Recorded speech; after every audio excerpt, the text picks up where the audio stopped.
Hi കൂട്ടുകാരെ, എൻ്റെ video കാണുന്ന എല്ലാ കൂട്ടുകാർക്കും സുഖമാണല്ലോ. ഞാനിന്നിവിടെ പച്ച ടൊമാറ്റോ കൊണ്ടുള്ള ഒരു ഡിഷാണ് തയ്യാറാക്കിയിരിക്കുന്നത്. ഇത് വ്രതം നിൽക്കുന്ന സമയത്ത് കഴിക്കാൻ നല്ല ടേസ്റ്റാണ്, ഹെൽത്തി ആയിട്ടുള്ളതാണ് ഈ ഡിഷ്.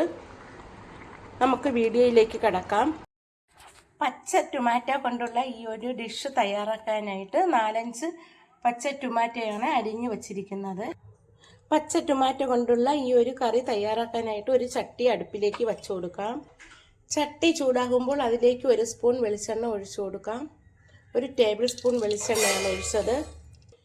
ഇനി അതിലേക്ക് 1/2 സ്പൂൺ കടുക് ഇട്ട് കൊടുക്കാം. കടുകെല്ലാം പൊട്ടിക്കഴിയുമ്പോൾ അതിലേക്ക് ഉള്ളി അരിഞ്ഞത് ഇട്ട് കൊടുക്കാം. 2 വറ്റൽമുളക് പിച്ചി ഇട്ട് കൊടുക്കാം. ഇതിലേക്ക് ഇനി 2 കൊത്ത് കറിവേപ്പില ഇട്ട് കൊടുക്കാം. ഇപ്പോൾ ഉള്ളിയൊക്കെ ബ്രൗൺ നിറമായി. ഇതിലേക്ക് ഇനി ചതച്ച് വെച്ചിരിക്കുന്ന 2-3 അല്ലി വെളുത്തുള്ളി ചേർത്ത് കൊടുക്കാം. ഇട്ട് ഒന്നുകൂടി ഇളക്കി കൊടുക്കാം. ഇനി നമുക്കിതിലേക്ക് പകുതി സവാള അരിഞ്ഞത് ചേർത്ത് കൊടുക്കാം. എന്നിട്ട് ഇതൊന്ന് വാട്ടിക്കൊടുക്കാം. വെളുത്തുള്ളിയുടെ പച്ച മണമൊക്കെ മാറി വന്നു. ഇനി ഇതിലേക്ക് 2-3 തൊണ്ടൻ മുളക്, സാമ്പാർ മുളക് അരിഞ്ഞത് ചേർത്ത് കൊടുക്കാം. എന്നിട്ട് ഇതൊന്ന് വാട്ടിക്കൊടുക്കാം. ഉള്ളിയും മുളകും ഒക്കെ ഒന്ന് വാടി വരുമ്പോൾ അതിലേക്ക് നമുക്ക് അരിഞ്ഞു വെച്ചിരിക്കുന്ന പച്ച ടൊമാറ്റോ ചേർത്ത് കൊടുക്കാം.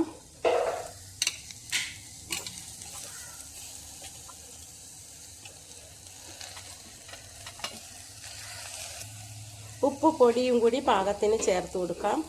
എന്നിട്ട് ഇത് ആ എണ്ണയിലിട്ട് ഒന്നുകൂടി വഴറ്റി കൊടുക്കാം.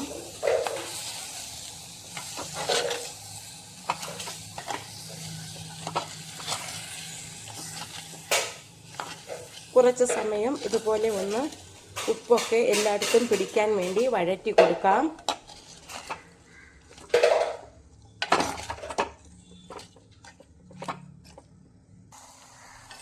കുറച്ച് സമയം വഴറ്റി ഇപ്പോൾ നിന്നത് താഴ്ന്നു വന്നു.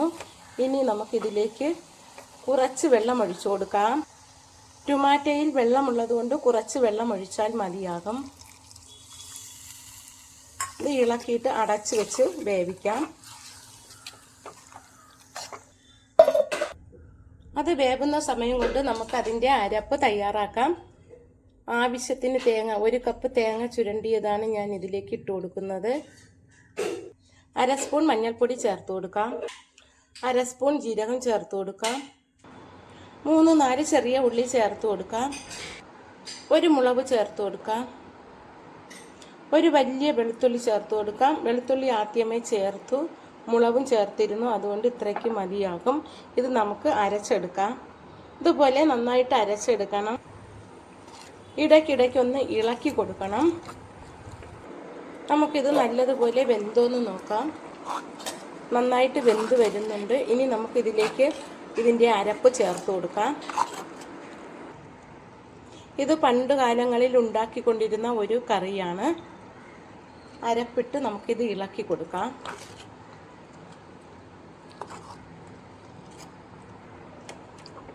ഉപ്പൊക്കെ പാകത്തിനുണ്ടോയെന്ന് നോക്കണം. കുറച്ച് സമയം കൂടി നമുക്ക് അരപ്പൊക്കെ വേകാനായിട്ട് അടച്ച് വെച്ച് വേവിക്കാം.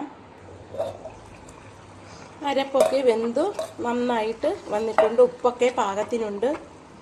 ഈ ഒരു കറി ഉണ്ടെങ്കിൽ വ്രതം നിൽക്കുന്ന സമയത്ത് ഈ ഒരു കറി മാത്രം മതി. ചോറ് കഴിക്കാനും ചപ്പാത്തിയൊക്കെ കഴിക്കാൻ നല്ല ടേസ്റ്റാണ്. ഇത് തയ്യാറാക്കാനും വളരെ എളുപ്പമാണ്. ഞാൻ തയ്യാറാക്കിയ ഈ വീഡിയോ ഇഷ്ടമായെങ്കിൽ ആദ്യമായി കാണുന്നവരെല്ലാം എൻ്റെ ചാനൽ സബ്സ്ക്രൈബ് ചെയ്യണം, സപ്പോർട്ട് ചെയ്യണം. Thank you.